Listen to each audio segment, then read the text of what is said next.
Hey everyone, it's Brennan. Welcome to my channel and welcome to another video. Today we are going through all the books that I read in April.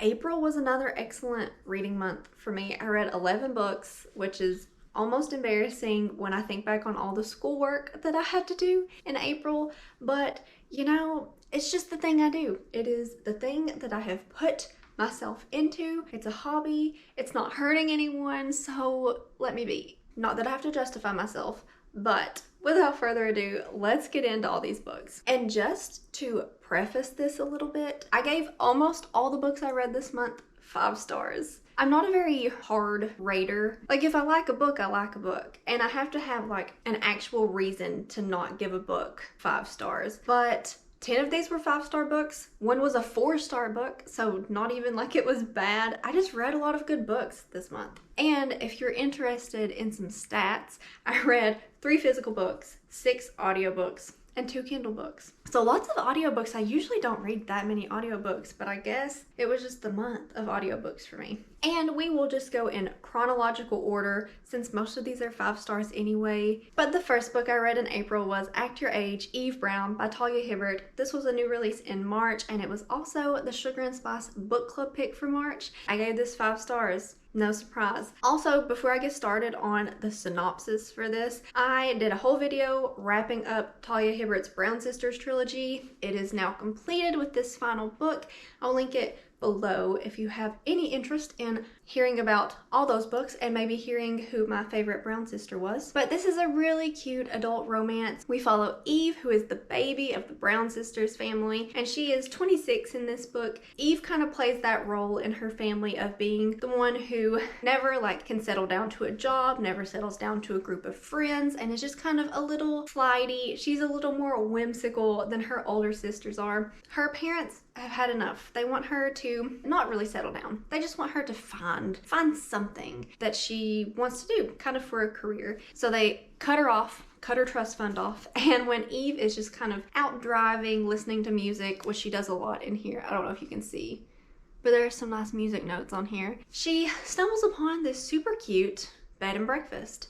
And what do you know, they're hiring a chef, and Eve can cook some. She's taken some fancy cooking classes, and she's like, I'm gonna show my parents, I'm gonna become this inn's chef. And her love story is with the inn's owner. His name is Jacob. He's on the autism spectrum, and their love story is so funny. It's so, I was going to say wholesome, but you know, this is a steamy adult romance and not all parts of it are wholesome.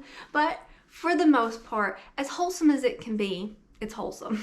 And all you need to know is that I really enjoyed it and that I have another video talking about it more in depth if you're interested. The next book I finished in April was Heroes by Stephen Fry. This is his continuation after his Mythos book. It is Greek retellings, and where Mythos focused more on just general mythological stories, this focuses on the heroes. Think Hercules, think Odysseus, think not Achilles, because Achilles is going to get his own book, which I'm super excited for. I think Stephen Fry's already written it, but it's called Troy, and the audio for it, which is how I consumed this book, comes out in June, and I'm sure it's going to be amazing. But after I read Circe and the Song of Achilles last month, I've just been on such a Greek inspired kick. I also have quite a few dark romances sitting in my Kindle app that are Greek inspired, like A Touch of Darkness, and it's the one, I think the author is Katie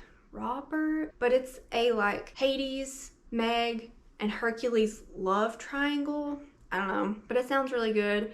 That's not even the book I'm talking about right now. I'm talking about Heroes, and it was really good. I gave it 5 stars. All you need to know is that it is Stephen Fry's take on these traditional Greek heroes. And also, he reads the audiobook. He does a fantastic job on these, and I would highly recommend if you're interested in Greek things. The next book I finished in April was The Cruel Prince by Holly Black, and I am reading this with Christine from the Roomies Digest and Nicole Lee from Bon Bon Reads. They are hosting a read-along. It's not a read-a-thon.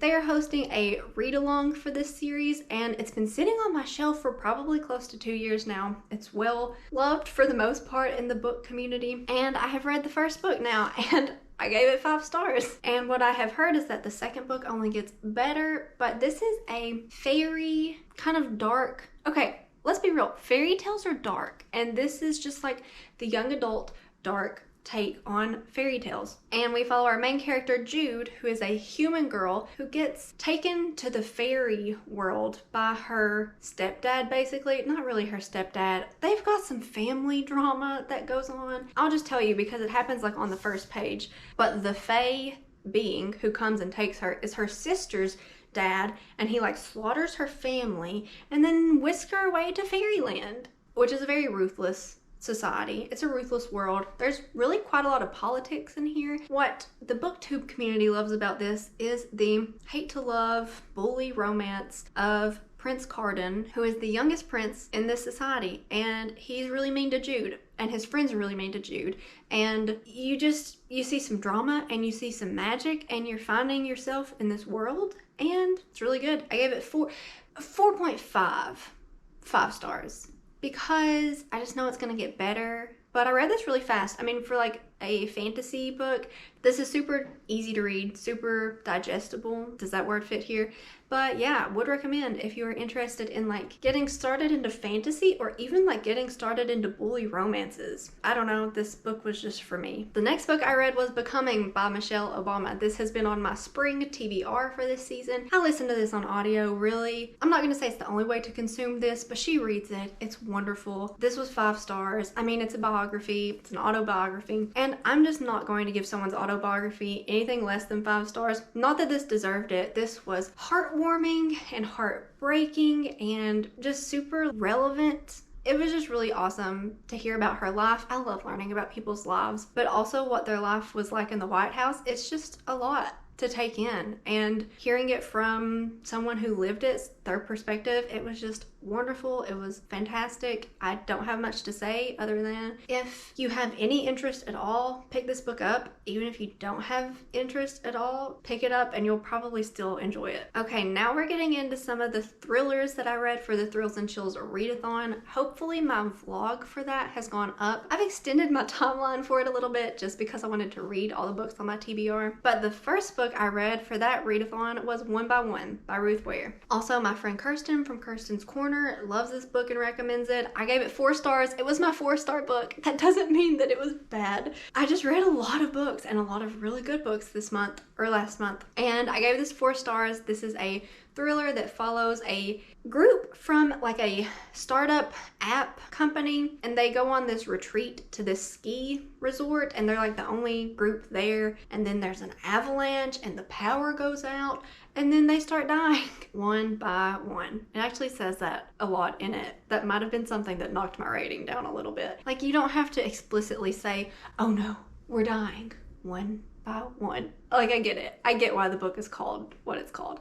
Anyway, the atmosphere for this was wonderful. I've never been skiing before, but I could like picture it. They just have like some intergroup kind of drama that's going on, and really everyone has like a little bit of a motive to be the killer, and then yeah, it was just pretty good. I enjoyed it. Like, don't have many complaints. I liked the setting. Some people have said that the characters are hard to follow because there are like 9 characters in here, but I had a pretty easy time and I enjoyed it. I liked the ending, it was good, and a thriller that I liked. The next book I read was also for the Thrills and Chills readathon. This was My Lovely Wife by Samantha Downing, and I listened to this. I gave this 5 stars. This follows a husband and wife who maybe have a hobby of being serial killers, but obviously they have some secrets from each other, and then a big focus of this was seeing how their crimes that they were committing were affecting their children. It was like really interesting. The ending was super satisfying. It's told from the husband's perspective. Yeah, it was just weird and a little messed up, and I gave it 5 stars. Maybe it's more like a 4-star. Maybe I'll go down a little bit to a 4-star. I can't be given every single book I read 5 stars, but no, I'm keeping it at 5 stars just because like the last paragraph was just perfection to me. It was so good, and I ate it up. Had a good time. So many thrillers, all the thrillers I'll probably get into. Yeah, okay, let's just go on into the next thriller I read, which was The Last Time I Lied by Riley Sager. My first Riley Sager book. He doesn't even have all that many books, but his books are just really well loved in the book universe. This is a summer camp thriller. We follow she's like 28 and she's an artist, and I think her name is Emma. Her name's Emma. She gets invited to go back to this summer camp that she spent some time at when she was 13. And that summer that she spent at the summer camp, 3 of her cabin mates went missing and were never found. So Emma is kind of dealing with the not knowing of that, and it has affected her into her adulthood. And then she goes back to this camp kind of trying to figure out what happened. Like, she has ulterior motives of trying to figure out what happened to her cabin mates. She's interacting with other people who were there when she was, and you just really kind of have no idea what was going on, and you're slowly learning about it. And again, everyone feels like they might could have a little bit of a motive, and then you find out what happened. And I enjoyed it. It was good. Didn't see the ending coming. It was satisfying. I gave this 5 stars. What's new? Actually, it's quite new for me to be given thrillers 5 stars, because I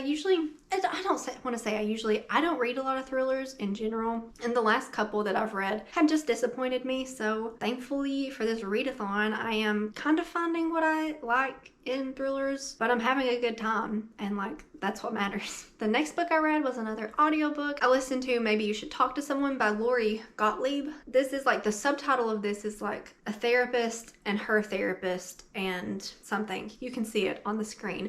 But Lori Gottlieb is a therapist, and in this book she kind of touches on some of her patients, like her patient cases that she has seen and just things that helped them. And then at the same time she is like also going through therapy, and just like how she is interacting with her therapist, and just like, I don't know, mental health stuff and stuff on therapy, and like emotional well-being, mental well-being. This was really, really good. I listened to this so fast. Like, I was constantly wanting to pick up this book. It was so good. Enjoyed the audio a lot. Would recommend if you are a human being with feelings. The next book I read was another thriller. It was My Sister the Serial Killer by Oyin Khan Braithwaite. And this is a really short, quick little thriller. It's like less than 300 pages. It really doesn't have shocking things happening in it, but you are just following the messy relationship between these sisters. If you hear my cat eating, I apologize, but I have got to film this video before the sun goes down. But this is told from the perspective of the older sister, and she just is constantly, okay, not constantly, she keeps having to help her younger sister cover up murders that she commits, but she's always committing them in the name of self-defense, and they're always with her boyfriends at the time. So it's like the difficulties of their relationship,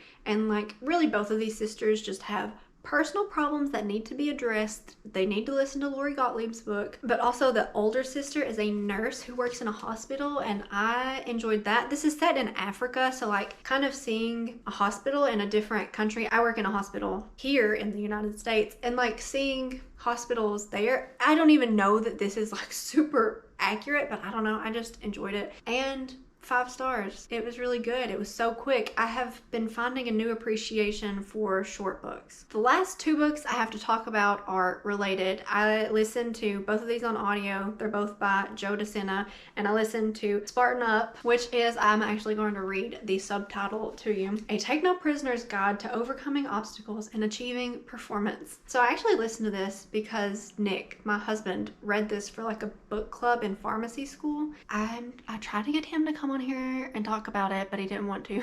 But he listened to the audio of this, and then I couldn't be left out, so then I had to listen to the audio of this. And like, if you are wanting to be motivated to, I don't know, exercise, to eat healthy food, to just like not take pity on yourself and to Spartan up, listen to this book. If you like running races or like obstacle races or anything like that, this book is for you. The second book I listened to was another book that Joe DeSena wrote. It was The Spartan Way, and the subtitle for it is Eat Better, Train Better, Think Better, Be Better. These are just like motivational books. I'm not gonna lie, these were the kind of books that got me back into reading in like early 2018. I just started listening to audiobooks, and at the time I was just super into motivational books. Not really self-help books, but just books that made you want to jump out of bed and like kick the day's butt. I'm sorry, I'm cheesy sometimes. Gave both of these 5 stars because why would I give them anything less than 5 stars? They are motivating. I signed up to run a half marathon after I finished them. I guess Joe DeSena did his job. Thanks, Joe. But yeah, those were the 11 books, 10 5-star books, and the 1 4-star book that I read in April. An excellent reading month. Check out my other videos. My vlog, hopefully, for my Thrills and Chills readathon should be up, hopefully. I have one more book to finish up before I post that. That should be up if you want to see more about the thrillers I read. And my Talia Hibbert video should be up if you want to hear more about some adult romance. Some very diverse adult romance. Like, it just has a lot of inclusion of different sexualities and different races and things like that in it. Really good. Okay, that's not a plug for this series, but you know, it's a plug for books, and that's what my channel is here for. Anyway, thank you so much for watching. It would mean the world to me if you became a subscriber. Give this video a thumbs up if you enjoyed it, and I will see you in my next one.